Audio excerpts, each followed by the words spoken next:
अरे सेंचुरी नहीं लगवानी है रुपये से, रुपये को संभालना है, लेकिन एक एक ये मैग्नीफाइंग ग्लास आप लोग भी खरीद लीजिए तो रुपये को ढूंढिएगा और प्रधानमंत्री की गरिमा को भी ढूंढिएगा। एक बड़े महान अर्थशास्त्री ने कहा था, जैसे जैसे रुपया गिरता है वैसे वैसे प्रधानमंत्री की प्रतिष्ठा भी गिरती है। मेरे सूत्र तो मुझे बता रहे हैं कि प्रधानमंत्री आवास और कार्यालय में बड़ी खुदाई चल रही है, ढूंढा जा रहा है खुदाई कर करके कि कौन से गड्ढे में प्रधानमंत्री की प्रतिष्ठा जाकर घुस गई है। पता नहीं आपके सूत्र आप लोगों को बता रहे हैं कि नहीं बता रहे हैं। रुपया अपने सबसे निचले स्तर पर $1 के मुकाबले, प्लीज चेंज द ग्राफिक, 87 के पार लगाने को बेआबरू है।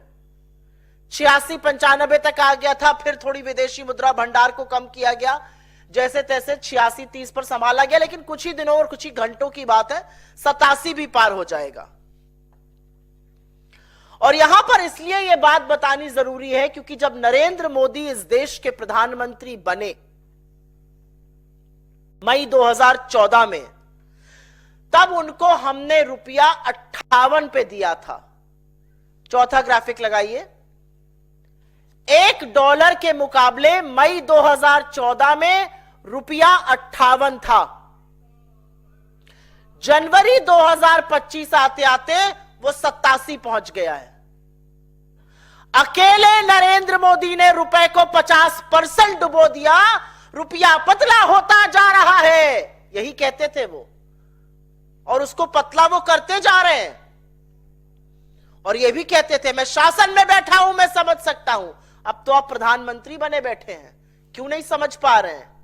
58 पे रुपया दिया गया, उसको 87 पे पहुंचाया, मतलब $29 के करीब करीब रुपया गिरा, और 50% डाउन है रुपया नरेंद्र मोदी जी के शासनकाल में। और ऐसा नहीं है कि रुपए को बचाने के लिए कुछ किया नहीं गया, पूरी ताकत लगाई जा रही है आरबीआई की ओर से। विदेशी मुद्रा भंडार, अगला ग्राफिक दिखाया जाए, 5वां। सितंबर 2024 में पीक पर विदेशी मुद्रा भंडार था $704 बिलियन। उसमें से लगभग $80 बिलियन खर्च कर दिया गया कि किसी तरह से तो संभले रुपया, लेकिन वो रस्साकशी चल रही है और रुपया संभल नहीं रहा है। $80 बिलियन खर्च किए गए, मतलब करीब करीब 6,83,000 करोड़ रुपए खर्च किए गए हैं कि रुपया 87 ना पहुंच जाए, लेकिन रुपया तो गिरता ही जा रहा है, गिरता ही जा रहा है और गिरता ही जा रहा है। और जैसा कि आपको दिख रहा है, यह है फॉरेक्स रिजर्व, विदेशी मुद्रा भंडार, फॉरेन एक्सचेंज रिजर्व 10 महीने में अपने सबसे निचले स्तर पर आ चुका है। वो ग्राफिक देख लीजिए आप लोग। 27 सितंबर 2024 को जो डेटा आया, उसमें देश का विदेशी मुद्रा भंडार $704 बिलियन था, और उसके बाद उसने थमने का नाम नहीं लिया गिरावट में।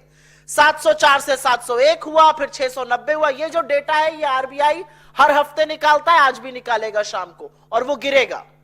$704 बिलियन, 701, 690, 688, 684, 682, 675, 657, 654, 652, 634 और $625 बिलियन।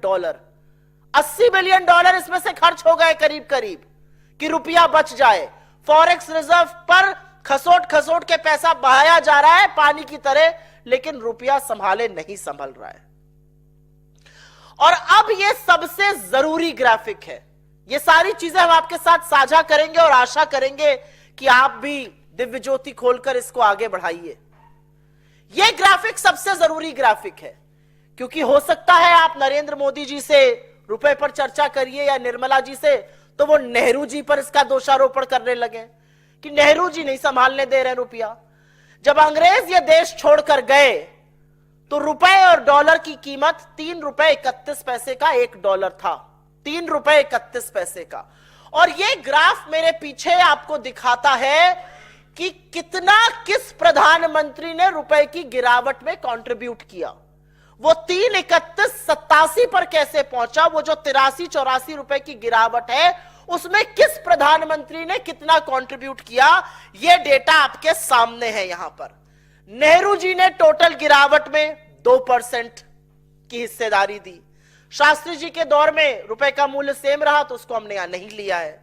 इंदिरा जी जब पहली बार प्रधानमंत्री बनी 67 से 77 के बीच में, 67 से 77, तो रुपए में जो पूरा कंट्रीब्यूशन उनका रुपए की गिरावट में था वो 5% का था। इंदिरा जी के दूसरे शासनकाल में उन्होंने फिर से 5% की हिस्सेदारी निभाई रुपए की गिरावट में। वीपी सिंह जी, विश्वनाथ प्रताप सिंह जी के इससे पहले राजीव जी के कार्यकाल में 6% की हिस्सेदारी निभाई उन्होंने गिरावट में।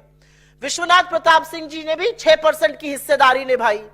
जो रुपया गिरा 3,31 से 87, उसमें किसकी कितनी भागीदारी थी वो आपको बताने का प्रयास कर रहे हैं।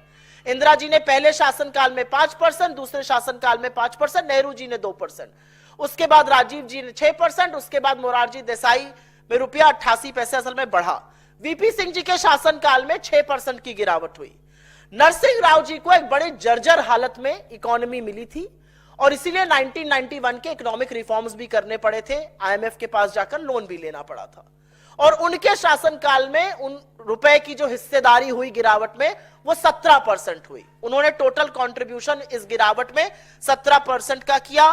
उसके बाद अटल जी ने 6 साल में रुपए को 45 के पार पहुंचाया और उनको 11% का श्रेय जाता है।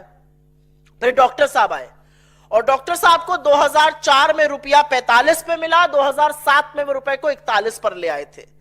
2008 की global financial crisis, economic depression के बावजूद हमारी करेंसी गिरकर सिर्फ 48 तक गई थी।